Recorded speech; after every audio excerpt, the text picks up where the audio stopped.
कैसे हो बच्चों। तो चलो आज की क्लास शुरू करते हैं। पिछली क्लास में हमने कृषि पंचांग के बारे में बात की थी और साथ में हमने बात की थी कि जो चंद्र कलाएं हैं और जो चंद्रमा की अवस्थाएं हैं उनका हमारी फसल पर क्या प्रभाव पड़ता है। चलिए आज की क्लास शुरू करते हैं। आज हम बात करेंगे चंद्र उत्तरायण व चंद्र दक्षिणायन की। ठीक है, चंद्र उत्तरायण और चंद्र दक्षिणायन का इनका हमारा कृषि में क्या महत्व होता है। लेकिन उससे पहले हम बात करेंगे चंद्र उत्तरायण और चंद्र दक्षिणायन क्या होता है। तो देखिए ये पृथ्वी है, ठीक है, और इतना हम सभी अच्छे तरीके से जानते हैं कि पृथ्वी के चारों ओर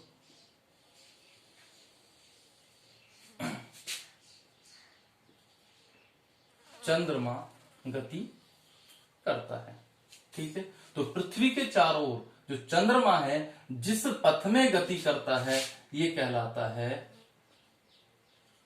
चंद्रमा का क्रांतिक पथ। ठीक है, पृथ्वी के चारों दिशाओं की बात करते हैं तो ये उत्तर दिशा, ये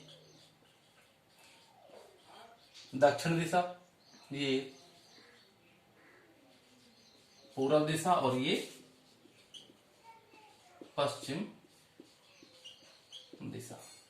ठीक है, देखिए ध्यान से देखिए, जब चंद्रमा की स्थिति पृथ्वी के पूर्व, उत्तर और पश्चिम दिशा में होती है तो ये कहलाता है चंद्र उत्तरायण। ठीक है, चंद्रमा की स्थिति जब पूर्व, उत्तर और पश्चिम दिशा में होती है, चाहे चंद्रमा की स्थिति यहां हो, किसी भी स्थान पर हो, यह कहलाता है चंद्र उत्तरायण।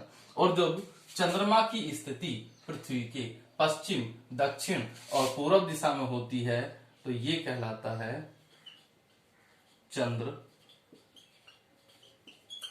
दक्षिणायन।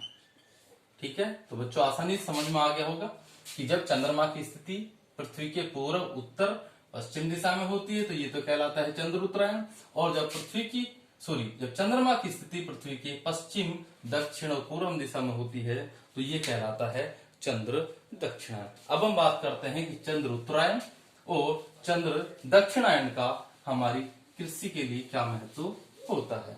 सबसे पहले हम बात करते हैं चंद्र उत्तरायण की। देखिए चंद्र उत्तरायण में क्या होता है, ये हमारी पृथ्वी है। चंद्र उत्तरायण के समय क्या होता है कि जो ब्रह्मांड की जो शक्तियां हैं पृथ्वी की सतह से ऊपर कार्य करती है, यानी कि यहां पर कार्य करती है। ठीक है, तो इस समय क्या होता है कि जो जल तत्व होता है ये ऊपर की ओर गतिशील रहता है, जिससे चारे वाली फसल, ठीक है, फल, सब्जियां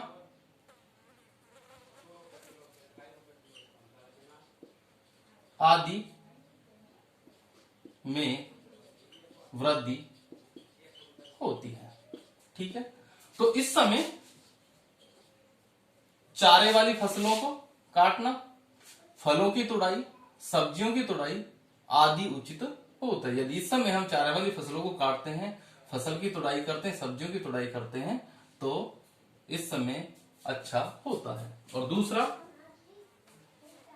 क्योंकि जल तत्व ऊपर की ओर गतिशील होता है तो इस समय जो कलम होता है, कलम रोपण भी अच्छा होता है, क्योंकि इस समय जल तत्व ऊपर की ओर गतिशील होने के कारण जो कलम है उसमें आसानी से रो निकल आते हैं और अच्छी तरीके से वो मृदा में व्यवस्थित हो जाती है, अर्थात आसानी से नए पौधे का निर्माण हो जाता है।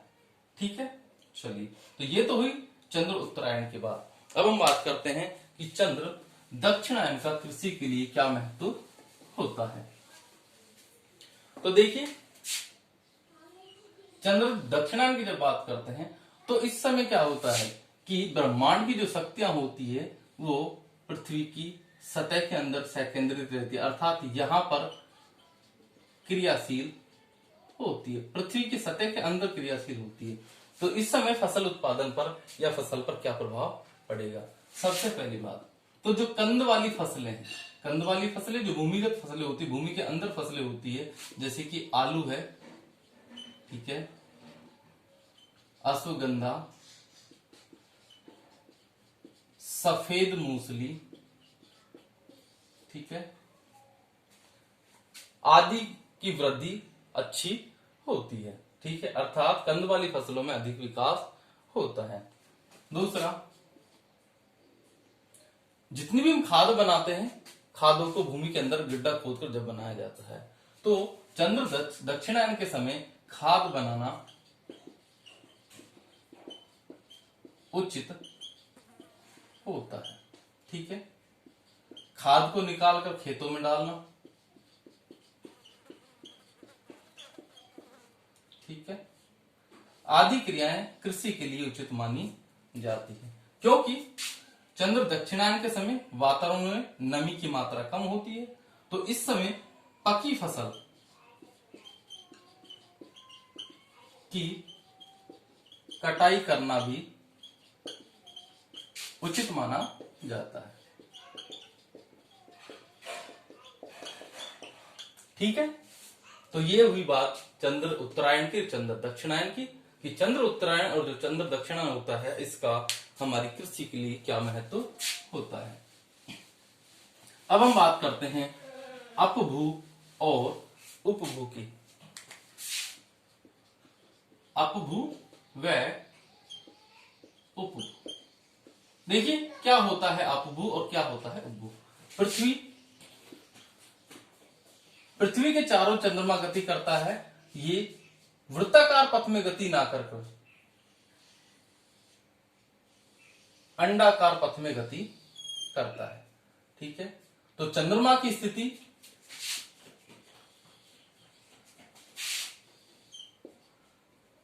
दो बिंदुओं पर ऐसी होती है जब वो पृथ्वी से अधिकतम दूरी पर होता है, यानी कि अति दूर होता है, और दो स्थितियां ऐसी होती है जिसमें चंद्रमा पृथ्वी के अति पास होता है,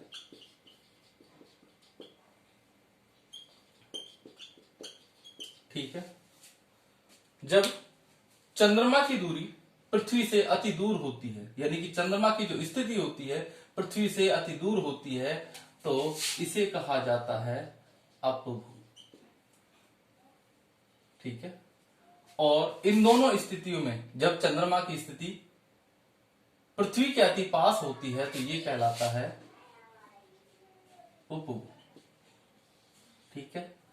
तो ये हुई अपभू और उपभू की बात, ठीक है। आज के लिए इतना ही, बाकी बातें कल करेंगे।